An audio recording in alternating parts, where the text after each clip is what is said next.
ونصلي ونسلم على رسوله الكريم أما بعد فأعوذ بالله من الشيطان الرجيم بسم الله الرحمن الرحيم وعن ثوبان رضي الله عنه قال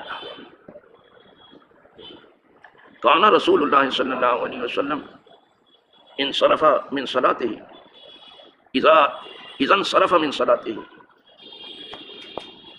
استغفر ثلاثا وقال اللهم أنت السلام ومنك السلام تبارك يا ذا الجلال والإكرام رواه مسلم۔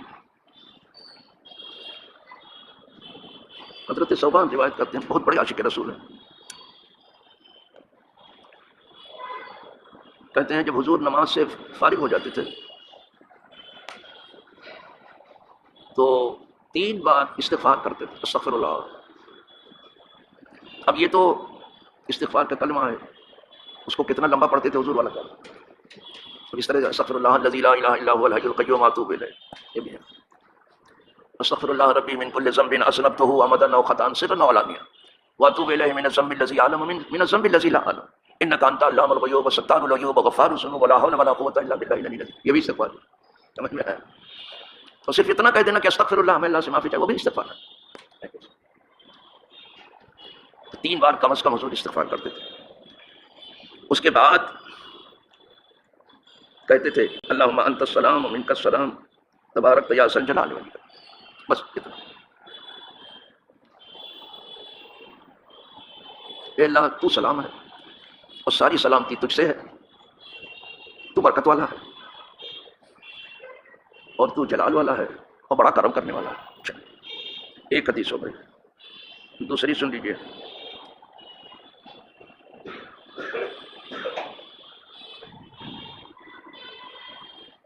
وعن المغیرۃ بن شعبہ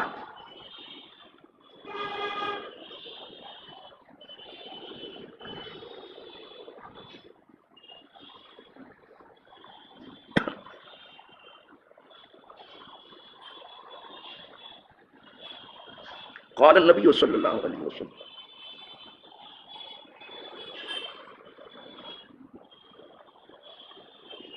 كان يقول ان النبی صلی اللہ علیہ وسلم عن المغیرۃ بن شعبہ ان النبی صلی اللہ علیہ وسلم كان يقول، حضور کہتے تھے فی دبر کل صلاۃ مکتوبہ، ہر فرض نماز کے بعد، دبر پیچھے، ہر نماز فرض نماز کے پیچھے کہتے تھے لا الہ الا اللہ وحدہ لا شریک لہ لہ الملک ولہ الحمد وہو علی کل شیء قدیر۔ بس یہ پڑھتے تھے ہر فرض نماز کو۔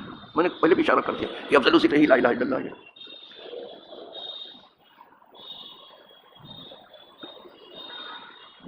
لا الہ الا اللہ کا مطلب تو آپ جانتے ہیں، اللہ کے سوا کوئی عبادت کے لائق نہیں، وہ ایسا ایک ہے کہ جس جیسا کوئی دوسرا نہیں ہے، کوئی اس کا کوئی شریک نہیں۔ سارا ملک اسی کا ہے، لہ الملک، سارا ملک وہی اسی کا ہے، وَلَهُ الْحَمْدُ، اور ساری تعریف بھی سب اسی کی، اور وہ ہر چیز پر قدرت رکھتا ہے، وَهُوَ عَلَى كُلِّ شَيْءٍ۔ یہ پڑھتے تھے آپ۔ اس کے بعد یہ دعا پڑھتے تھے اللہم لا مانع لما آتا ہے، جو میں پڑھتا ہوں آپ سنتے ہوں گے۔ میں نے بتایا کہ میں زیادہ تر دعائیں معصورہ ہی پڑھتا ہوں۔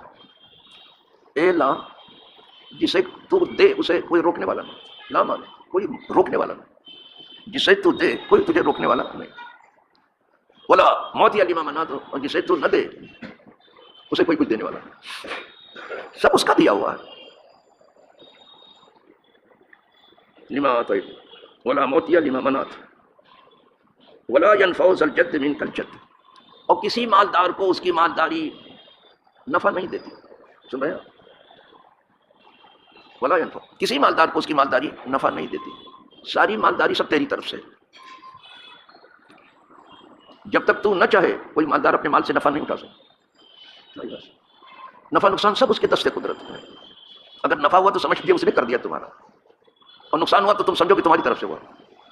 جو چیز نقصان کی ہے وہ اسے اپنی طرف منسوخ کرو، یہ نقصان جو ہوا مجھے میری وجہ سے ہوا، اور جو نفع ہوا مولا تیری وجہ سے۔ بس ہر خوبی اس کی طرف لوٹاؤ اور ہر برائی کو اپنی طرف آنے دو، بس یہی اللہ والوں کا طریقہ ہے۔ کبھی برائی کو اس کی طرف منسوب نہیں کرتے. اب حضرت ایوب نے جو صبر کیا، صبر ایوب مشہور ہے، بہت مشہور، بہت زبردست صبر کیا، اسے شہرت ملنی بھی چاہیے تھی، بہت مشہور ہے تاریخ میں، اس کا بہت زبردست تذکرہ ہے صبر ایوب کا.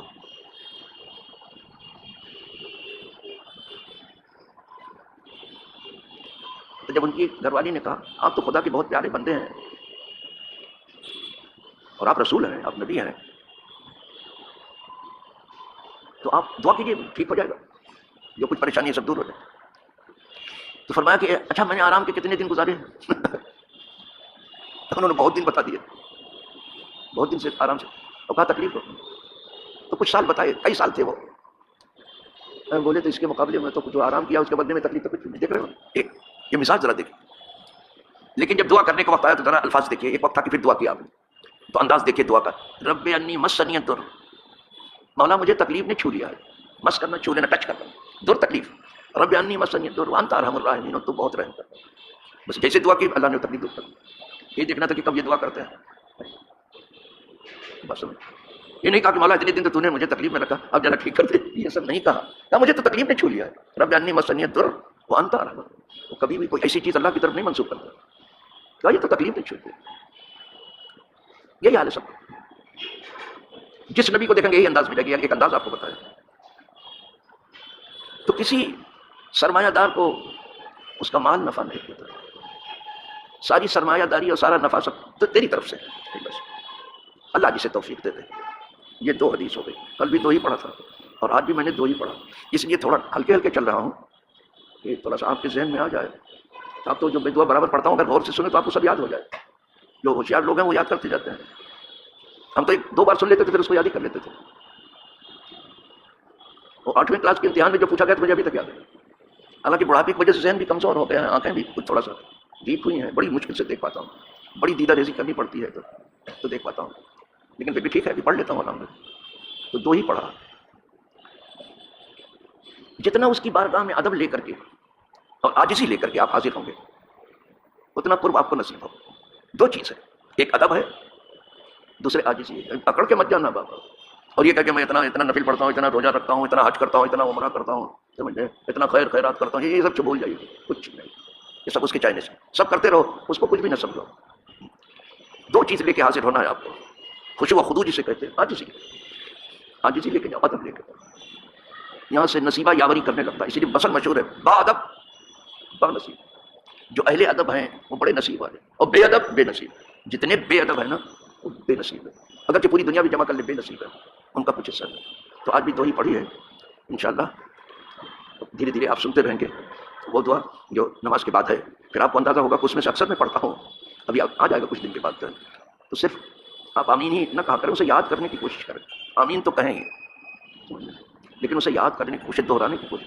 اس لیے کہ وہ لبھائے مبارک سے ادا ہوئے کلمات ہیں، وہ بہت معنی خیز. جو کلمہ حضور کے منہ سے نکلا ہے بہت معنی خیز ہوتا ہے.